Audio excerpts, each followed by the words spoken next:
So we're going to come into child's pose, but we're going to use the bolster between the calf muscles and the bum. So kneeling onto the ground and take the bolster behind you, behind the knees, and try to just kind of bring it as far up in behind the knees as you can. And then we're sitting onto the bolster. So the feet are plantar flexed, preferably, right? Pointing the toes like a ballerina. But if that's too uncomfortable, you can tuck your toes under if you prefer, right? So again, it's to find your way through the syllabus in a way that helps you rather than hurts you. So interlacing the fingers now, and we're going to press the palms forwards, lift the arms up to where they can go to while your elbows are still straight. Sitting strongly into your bolster, letting the bolster gently press against your calf muscles and your heels.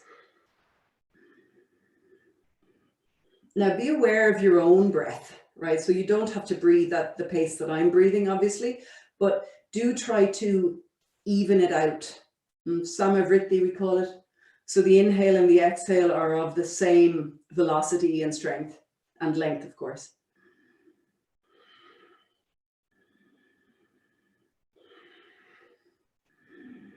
Anytime you hear or read sama in a yoga posture or a yoga breathing method, it just means the same or equal.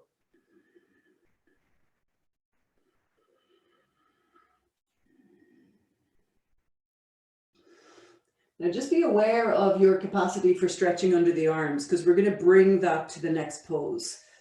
So taking your arms down, and we're going to walk the hands forwards. Basically what we're doing is child's pose here, but we're trying to keep the bum on the bolster and walk the hands forwards, maintaining a stretch under the arms. So yeah, it's a very different shape to our last pose, but there are elements that are the same. So really get as much length under the arms as possible. It might be a bit easier now because we have the floor to help us, right? So as we push the flat hands into the ground, the floor is pushing back, and we can use that to kind of ripple all the way up the arms and stretch under them as best we can. Your head does not have to reach the floor at all. Just bring it down to where it wants to go to. Use the strength of your hands on the ground to push into the floor so that you can then bring the bum a little bit more heavily into your bolster.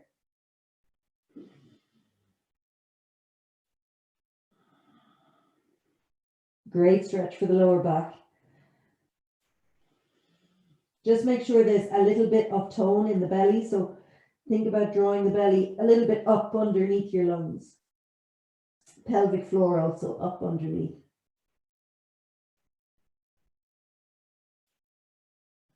Remember, always keep space between shoulder and ear, so you're not compressing the part of your spine that lives in your neck. Very important, always. Never sacrifice the health of your spine, not even for a yoga pose. Always be precise with that, be disciplined with that, protect your spine. Modify, adjust, so your spine is healthy and happy.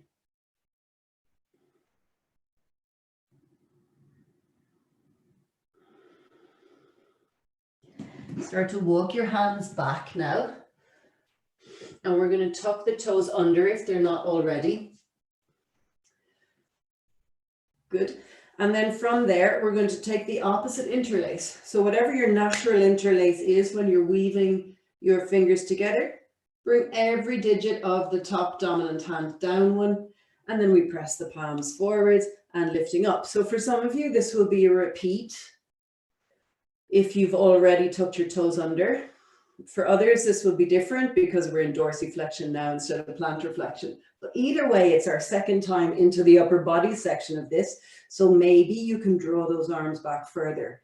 Maybe there's been a little bit more stretch, not only from our first attempt, but also from the child's pose we've just done. Take advantage of that, improving our mobility as we go.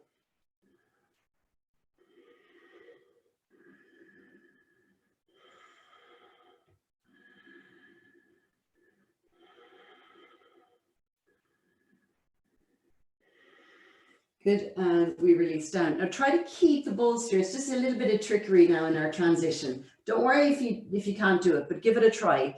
Keep the bolster between your lower legs and your bum and lift up and then come to sit behind your bolster. And then we've got the bolster behind the knees. And we're just going to take the hands and slide them lovingly down the shins, or maybe you want to keep them on the knees, just depending on where your flexibility is at. And we're going to dorsiflex the feet and come forwards into a forward bend.